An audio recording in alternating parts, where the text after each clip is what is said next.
Et si on en parlait? Bonjour à toutes et à tous. Aujourd'hui, je reçois un nouvel invité, Joseph Gott. Je l'avais reçu il y a à peu près 2 ans, mais aujourd'hui, il revient avec une nouveauté. Nous allons découvrir tout cela.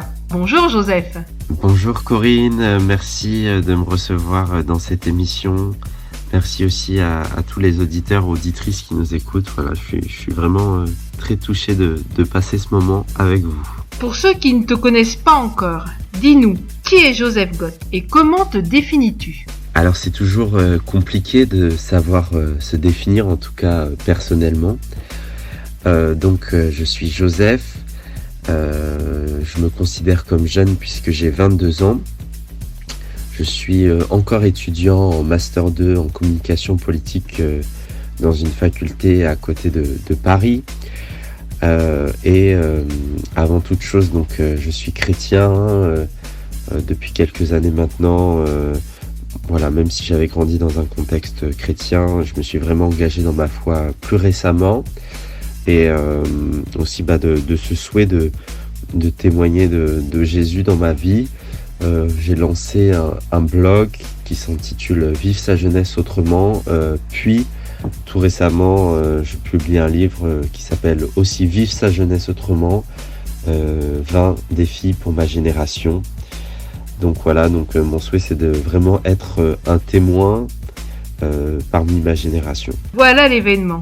Vivre sa jeunesse autrement. Un livre préfacé par Grégory Turpin et Éric Sellerier. Un rêve qui vient de s'accomplir, non? Alors c'est vrai que la publication de ce livre, c'est l'accomplissement d'un rêve.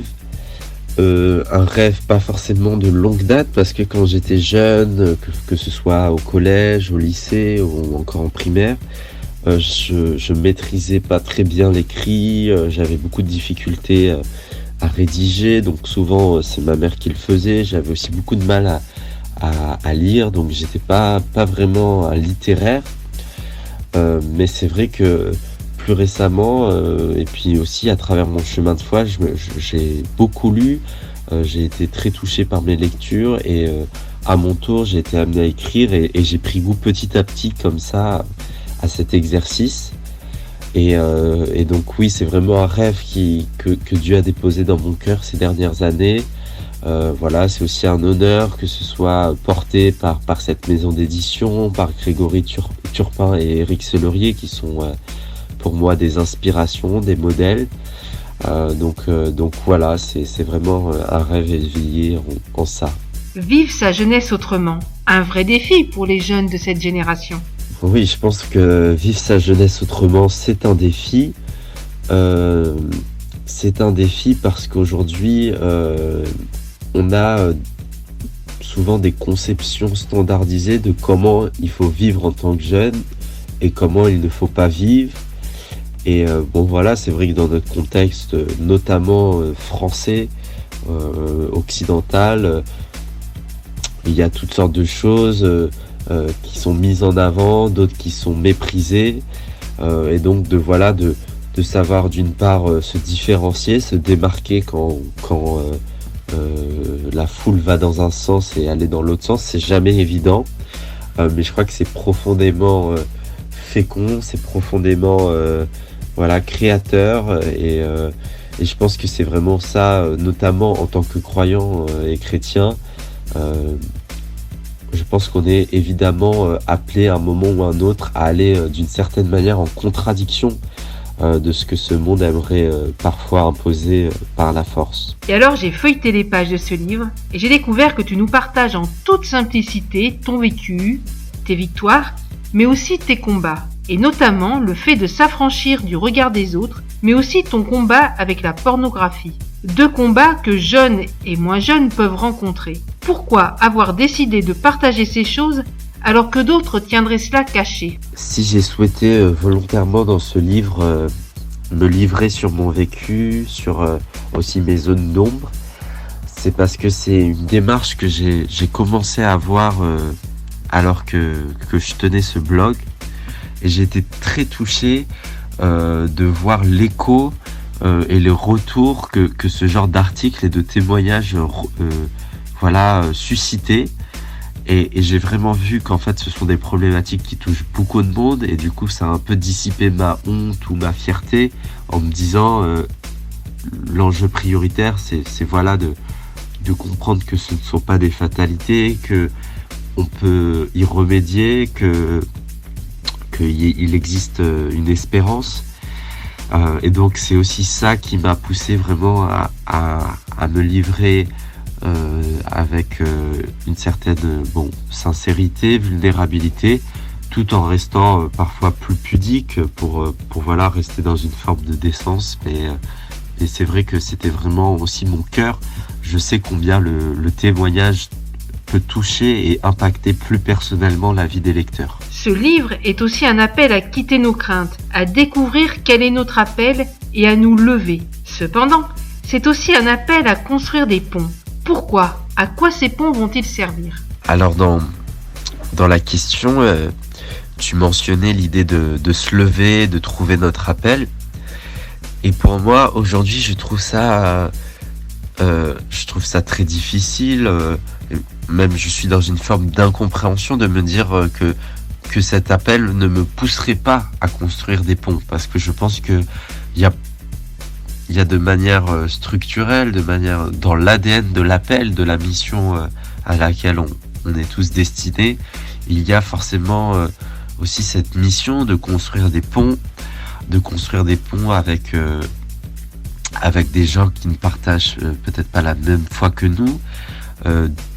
D'une part, voilà, pour aller à leur rencontre, pour les aimer pleinement, mais aussi pour leur partager ce en quoi on croit, et pour que eux puissent nous partager ce en quoi ils croient, et qu'on puisse voilà, ensemble discuter, et que on soit dans le dialogue, et que aussi concrètement aussi que le royaume de Dieu puisse se rapprocher de chacun, et que tous aient aussi une connaissance de ce message profondément transformateur et bouleversant qu'est la bonne nouvelle, l'évangile. Et donc aussi je pense un appel à construire des ponts avec des personnes qui partagent la même foi que nous, mais d'une manière un peu différente. Je pense par exemple aux différentes confessions chrétiennes, et aujourd'hui je suis attaché au fait de collaborer, de vraiment développer des relations, par exemple, je sais pas, entre protestants et catholiques, parce que je pense vraiment que si on veut rentrer dans notre appel missionnaire, si on veut répondre à cette prière du Christ qui est que tous soient un pour que le monde croie, je pense que ça passe forcément par l'unité de l'Église.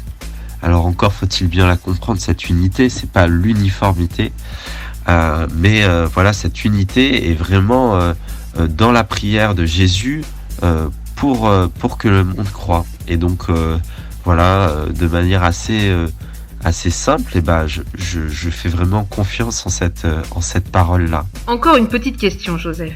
Tous les droits d'auteur seront reversés à une association qui lutte contre le trafic sexuel. Pourquoi avoir fait ce choix ? J'ai souhaité reverser mes droits d'auteur, donc ce pourcentage que je touche sur chacun des livres normalement, à une association qui lutte contre le trafic sexuel en Roumanie, en Europe, parce que pour moi c'était important que le livre non seulement soit un encouragement pour tous les lecteurs à faire une différence, à être la différence là où ils se trouvent, mais je voulais aussi que le livre en lui-même puisse être vecteur de différence, qu'il puisse avoir un impact.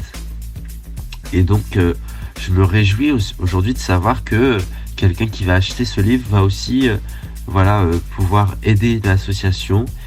Et pour moi, voilà, c'est peut-être des sommes relativement faibles, mais je sais que voilà, ce sont des petites gouttes, comme le disait Mère Teresa, et que ces gouttes d'eau sont peut-être individuellement insignifiantes, mais combinées tous ensemble, c'est elles qui forment les océans, et donc en cela, le monde en a profondément besoin.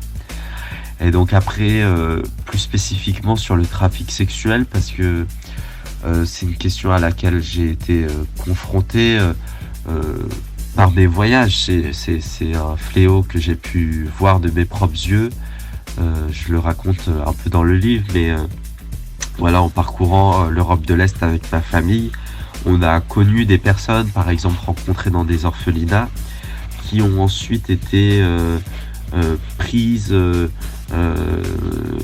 et trafiquées par des personnes malhonnêtes qui bien souvent disaient vouloir les amener en Europe de l'Ouest pour leur proposer un travail. Parfois c'était même des gens qui se disaient pasteurs et qui en fait, une fois arrivés sur place, prenaient leurs papiers et puis prostituaient ces jeunes femmes voilà, pour des fins économiques. Et donc c'est quelque chose qui m'a beaucoup révolté, qui a beaucoup révolté ma famille. Et donc on a vraiment souhaité tous s'engager à notre manière dans cette nouvelle forme d'esclavage du 21e siècle. Alors dis-nous, quel serait ton mot de la fin ? Écoutez, chères auditrices et auditeurs, voilà, n'oubliez jamais que votre vie n'est pas le fruit du hasard, que Dieu vous a créé intentionnellement pour une vie de sens et pour une vie qui fasse la différence, qu'il vous a créé pour une mission, pour un appel, et voilà, je suis sûr que en le découvrant, vous allez vraiment vivre naturellement votre jeunesse ou votre vie adulte, votre vie familiale d'une manière différente, autrement. Et donc voilà, n'ayez jamais peur aussi de nager à contre-courant, d'être comme le saumon qui remonte la rivière dans le sens opposé au courant. Voilà, soyez tous bénis et je me réjouis de peut-être vous rencontrer un jour. Un grand merci Joseph et peut-être à bientôt avec un nouveau livre. Au revoir Corinne et puis à une prochaine. Merci encore de m'avoir reçu aujourd'hui. Voilà les amis, je vous encourage à procurer ce livre pour vivre sa jeunesse autrement. Un vrai défi, mais quelque chose de possible. Je vous laisse et je vous dis à très bientôt pour un nouvel interview. Bye bye. Selon la formule consacrée, vous retrouverez le livre de Joseph Gott, Vivre sa jeunesse autrement, dans les bonnes librairies ou sur josephgott.com, josephgott.com/livre.